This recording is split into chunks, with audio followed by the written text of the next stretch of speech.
ब्रह्ममुरारिसुरार्चितलिङ्गम् निर्मलभासितशोभितलिङ्गम् जन्मजदुःखविनाशकलिङ्गम् तत्प्रणमामि सदा शिवलिङ्गम्।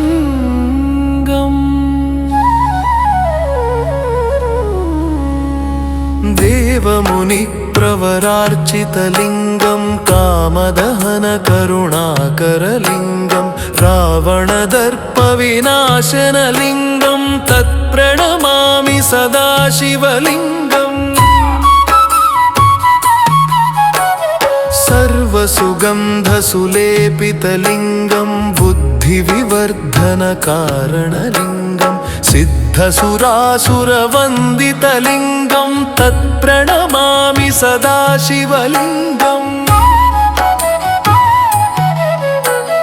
कनकमहामणिभूषितलिङ्गं फणिपतिवेष्टितशोभितलिङ्गं दक्षसुयज्ञविनाशनलिङ्गं तत्प्रणमामि सदा शिवलिङ्गम्।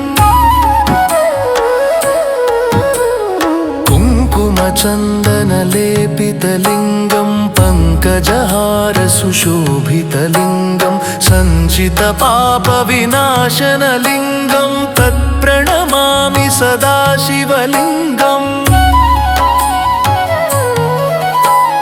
देवगणार्चितसेवितलिङ्गं भावैर्भक्तिभिरेव च लिङ्गं दिनकरकोटिप्रभाकरलिङ्गं तत्प्रणमामि सदा शिवलिङ्गम्। अष्टदलोपरिवेष्टितलिङ्गं सर्वसमुद्भवकारणलिङ्गम् अष्टदरिद्रविनाशनलिङ्गं तत्प्रणमामि सदा शिवलिङ्गम्। सुरगुरुसुरवरपूजितलिङ्गं सुरवनपुष्पसदार्चितलिङ्गं परात्परं परमात्मकलिङ्गं तत्प्रणमामि सदा शिवलिङ्गम्। लिङ्गाष्टकमिदं